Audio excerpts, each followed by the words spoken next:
doing what it's supposed to be doing, is it? Give me a second here. Let's see if I can fix the sound here. Hopefully everybody can hear me now. It looks like it is working. Okay. So just kind of getting back to my ideas, I really would like to get the listeners more involved in Buck What You Heard. I think that's what is missing in the sports community is getting everybody involved. I would like to, because we if you've watched Buck What You Heard and you've checked out the chat, we have a lot of people that interact in the chat, and I feel bad that I can't get to. I try to get to everybody's comments, but there are times where I can't get to everybody's comments. But just for people, checking us out and getting in and commenting and just making the show fun, I want to try to grab some people and just shoot them the link and get them on the podcast the last 10, 15 minutes of the show. Just to get your thoughts, because, as fans, this is a fan based show. I think I'd like to see the fans even more involved, not just the chat, but just to get to be seen and not me repeating your responses, because it does sound better with people on there. And again, thank you, everybody. I've been having technical issues all morning. Started the show, had to delete a show here and there, trying to fix some things. I think I've got it fixed for tomorrow. So, I do want to get back to what I was talking about as far as the coaching situation and the state of affairs with the Tampa Bay Buccaneers. I think when I left off before everything all froze up on me, I was talking about Jason Light and how I felt about Jason Light being with the Tampa Bay Buccaneers. And for those that missed it, I've always been fair with Jason Light since he's been in Tampa. A lot of people think that I've been kind of kissing up to him, or I feel like, he's done no wrong. No, he's done wrong. I mean, I look at Roberto Aguayo, I look at Jeremy McMuffin, and, just moves like that. And it's just like, they're head scratchers. Charles Sims. Yeah, I know Charles Sims had some good moments, but with his injuries, he really didn't make the impact that a player drafted where he was really should have. So, you have moves like that. But overall, when I look at what Jason Light has done, he's put together quite an offense. And, just going out, getting guys, bringing guys in, you draft an OJ Howard, and he's had hits and he's had misses. Brandon Fuller, you're exactly right. That's exactly what I was going to say.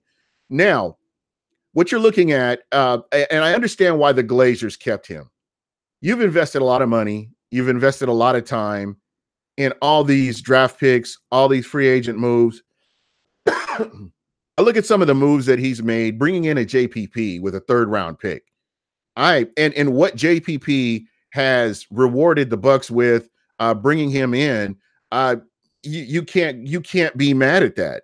A double-digit sack leader, and for the Tampa Bay Buccaneers, you haven't had a double-digit sack guy since Simeon Rice. They finally got that right. They finally got somebody in here, and to me, he's a quiet voice in the locker room. I think that, you got to look at that position and say that was a great move bringing him in.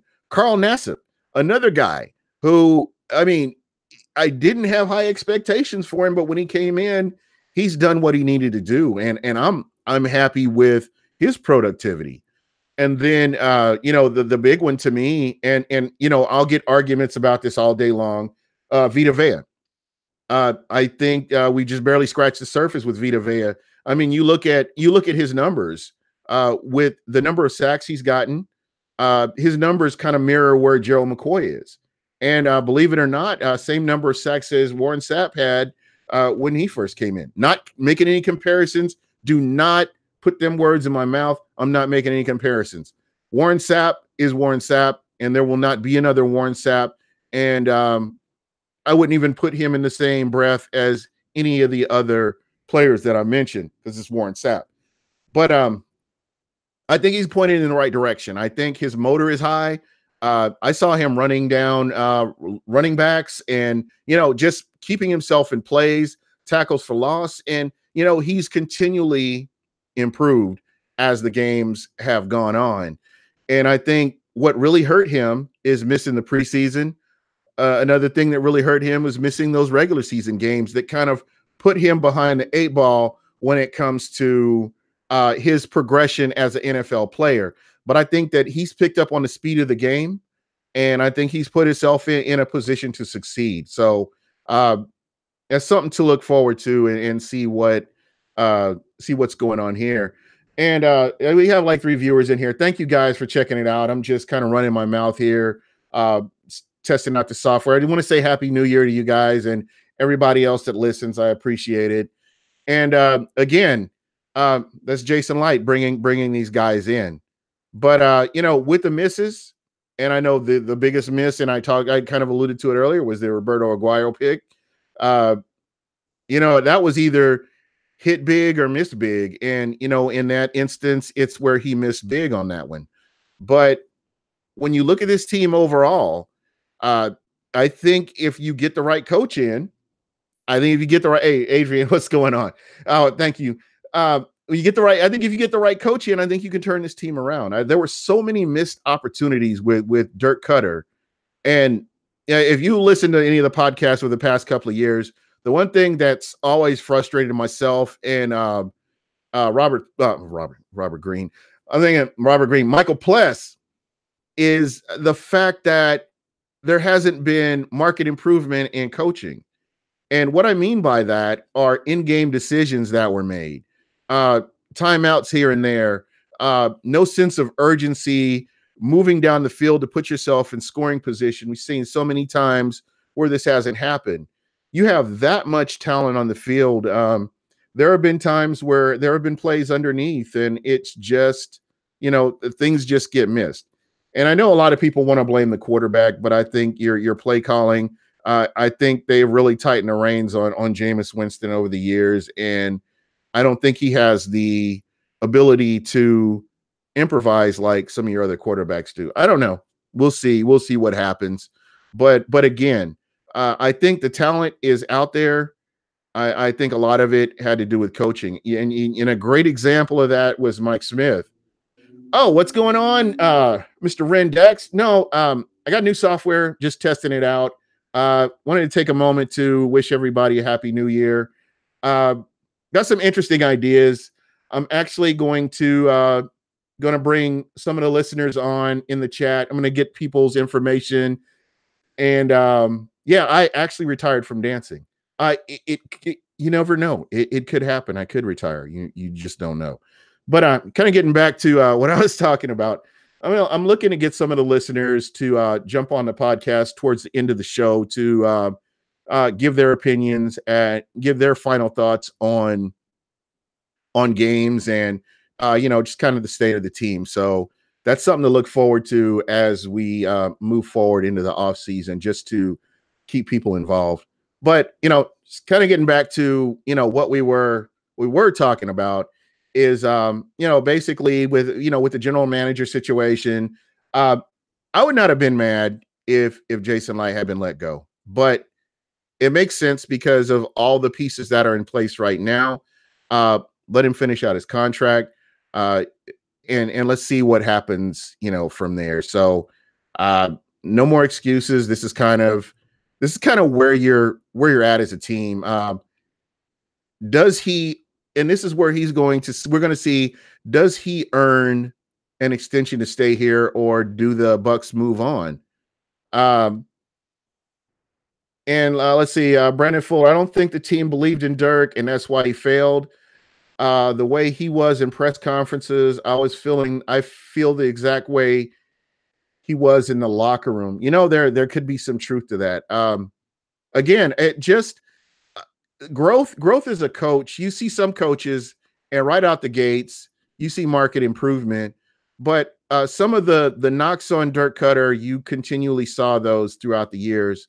And I will say there have been exciting games where Dirk Cutter, being the Dirk Cutter, full of piss and vinegar, put his team in a position to win, and they won games that were fun games to watch. But when he was down, he was either really high up or he was really down, and that's kind of what you saw. He had to go. I think what really, really set him back was not getting rid of Mike Smith in the offseason.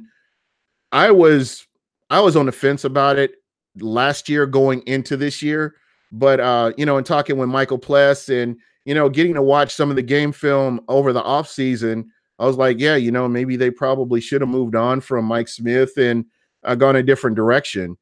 And you don't know. You just don't know. If he screws up the hire or the new coach don't like him, Jason won't be back in 2020, and there still could be a possibility that they let him go after the draft, depending on what coach they want to bring in. You know, that's true. We don't know 100% what's going to happen moving forward. But the idea that they're actually doing an actual coaching search is kind of that's a big thing to me, because again, I've talked about this on a couple other podcasts. They've never gone through a legitimate coaching search in any of the coaches they've had, going back to Tony Dungy, I would say. I mean, you look at the situations that coaches come in. Even John Gruden, I think they wanted Bill Parcells before John Gruden came in. They just went on and promoted Raheem Morris. They had their coach in Chip Kelly, but they ended up with Greg Schiano, and we all know how that went. And just basically the way they've gone about coaching searches, this is the first legitimate coaching search in a couple of decades almost. So uh, again, I'm interested to see how all this, and I believe they have a firm that's assisting them with the coaching search as well. So I'm really interested to see who they get. Uh, I see Sean Castillo's talking about Harbaugh. Yeah, that would be interesting to see him come in. I just don't want the retreads are something that you kind of I'm not real thrilled about the retreads. The guys like the McCarthys, or I heard a talk of Tomlin. No, I'm not sold on these guys. I want somebody that's going to be able to keep up with the way the NFL is changing, being able to make adjustments in the locker room. I mean, there's just so many things, getting everybody to buy into your system and holding people accountable. That's something that I've heard that term over and over and over again. And it just seems like it keeps getting missed with the coaches that they brought in. So hopefully they can get somebody who can fulfill all that. So I don't know. It just remains to be seen how everything's going to go. But like I said, as far as I'm concerned right now, I don't have a dog in the race. I want to see this team go to the playoffs, and that's kind of where I'm at. If they had changed a general manager and brought in a general manager and this team goes to the playoffs, I'd have been happy. I wouldn't have complained about it, because, like I said, I don't have a dog in the race. I know that I haven't been critical of Jason Light like other fans have, but I would say this. You look at the team that he has put together right now. You look at some of the pieces that they're going to lose, like Deshaun Jackson, who, unfortunately for Deshaun Jackson, he had expectations of this team competing for a playoff spot and being a big part of it.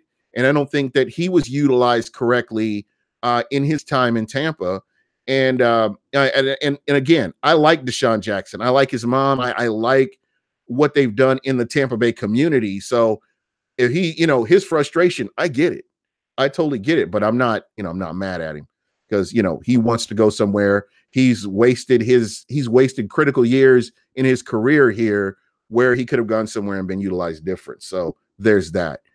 And let's see, Adrian Go Bucks. He would want maybe 10 to 12 million to pull him away from the college level. Wouldn't mind him. Yeah, this is true. So, we'll see what happens. I just hope they can get somebody to really work on this defense. I think the defense has been overlooked for many, many years. I don't think the emphasis has been on the defense. The last general manager we had here in Tampa didn't have a direction.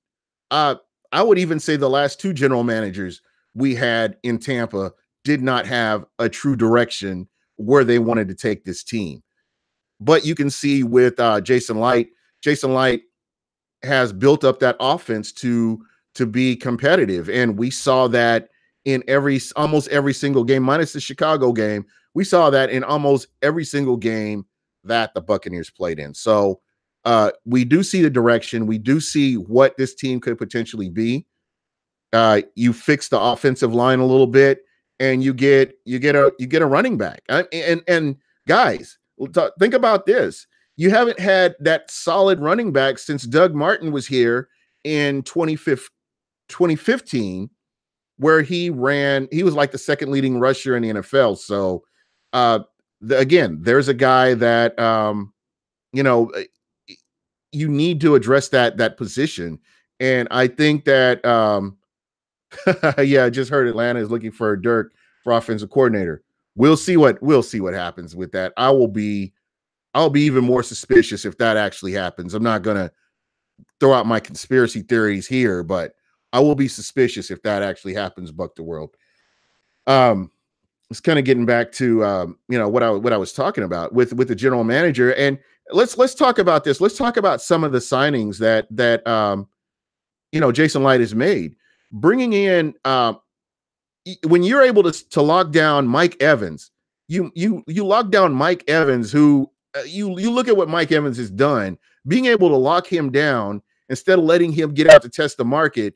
You got to admit that is a good move to for a general manager to be able to make those kind of decisions and keep guys like that in house. So again, he hasn't been the perfect GM, but at the end of the day, it's been cool with some of the moves that he's made. So I'm not going to stress about it too much.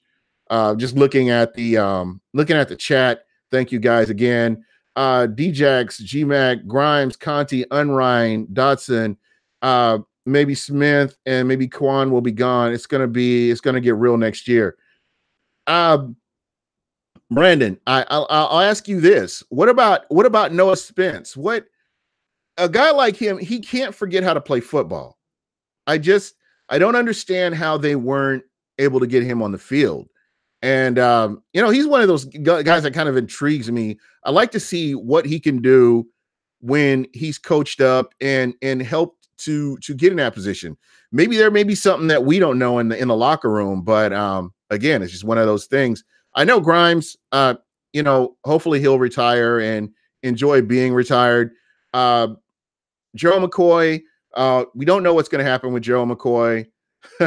Is Chris Conti still alive? Guys, and my position on this, I don't really have a dog in the race. Chris Conti is an average safety. This is what he is.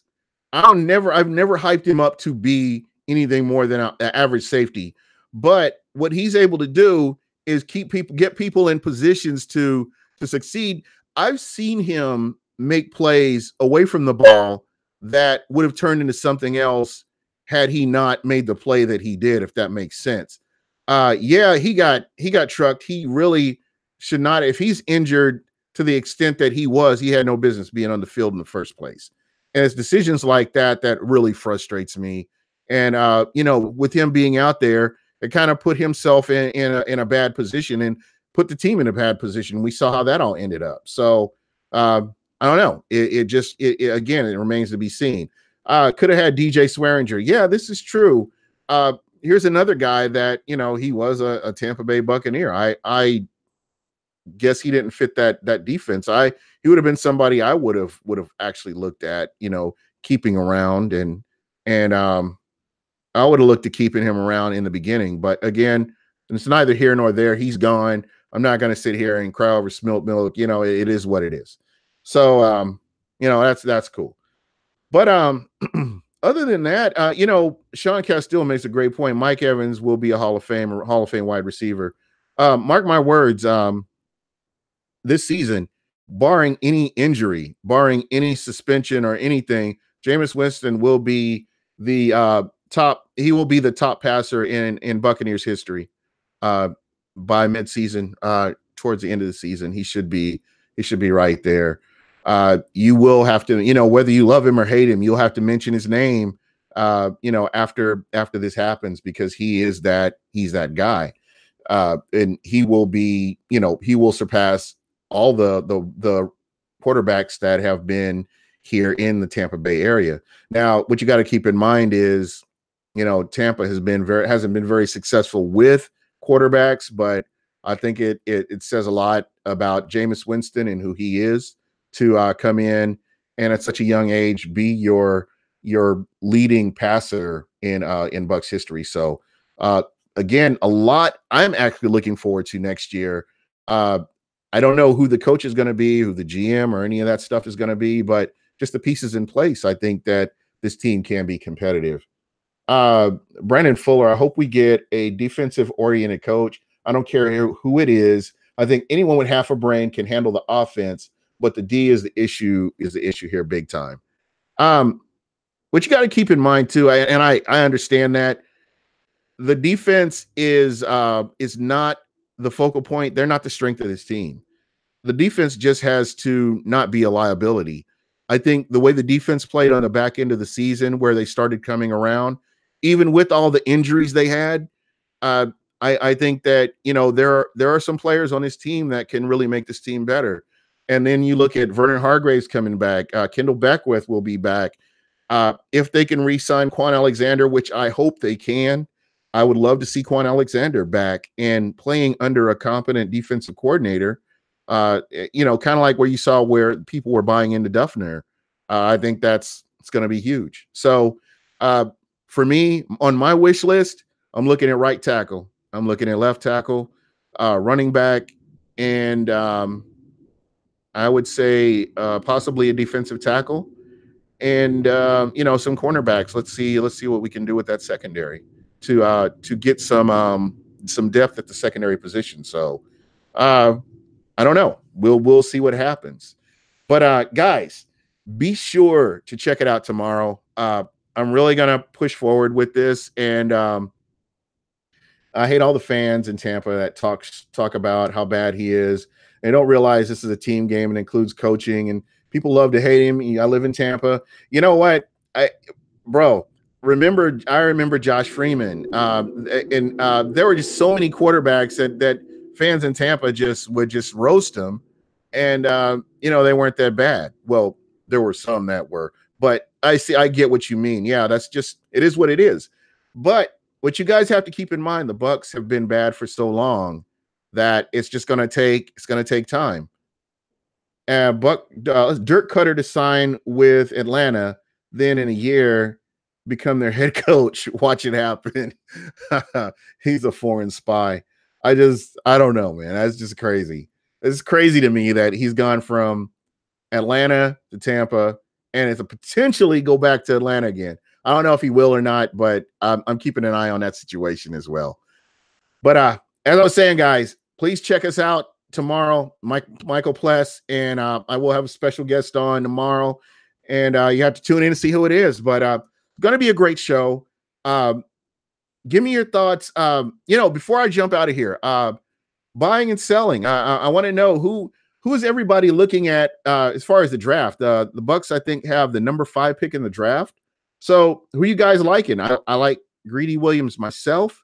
I don't think that's going to happen, but he's a guy that I really like. And you can't go wrong with these LSU guys just based on what Tampa's done. So I don't know. What are your thoughts? Who is everybody liking? I mean, it's the top 5 picks, so you got to make it count. And this guy has to be a star from day one. When you're picking that high in the draft. So keep that in mind. Everybody give me your thoughts. If you're not following me on Twitter, hit me up on Twitter at Buc What Ya Heard, and I will follow you back. Hit me up on the DMs. Let me get your information. Like I said, I will be watching the chat as we're going on, especially throughout the off season. I want to try to perfect all this for the regular season, but anybody that I can get in here, like for instance, Sean Castile, I would invite him on and say, or Buck the World Forever, Brandon Fuller, one of you guys, I would be like, oh man, I like, how you're interacting in the chat. Would one of you guys, or possibly all 3 of you guys, like to jump on and give me your final thoughts? And that's kind of what I'm looking to do in this off season going into next season, because I really want to get you guys more involved, and I just want to show that I do appreciate, what you guys are doing. So I'm going to try to make that a mainstay, with the show, and just look for that. Um, yeah, Sean, most definitely. So, when you're watching the show or you're listening to the show, make sure you're able to jump on. Because if I pick you, I'll just, hit you up on Twitter, shoot you the link, and get you on. Because, I really want to, kind of get those voices heard. But anyway, it looks like everything is fixed. Crisis averted. Sorry about the earlier shows today, but I'm actually positive about the offseason going into next season. I think there's enough pieces in place to where Tampa, especially looking at the schedule, I think Tampa should be a very strong favorite to go to the playoffs if you get the right coach in there. And, I think they've got the players in place. Let's see what they do. But anyway, hit me up. Remember, if you're not following me on Twitter, please follow me on Twitter. I'm going to go out there and I'm going to add everybody that I haven't followed already, and get you guys all involved. So that's pretty much it for me. Thank you for checking it out, and I will holler at you guys later.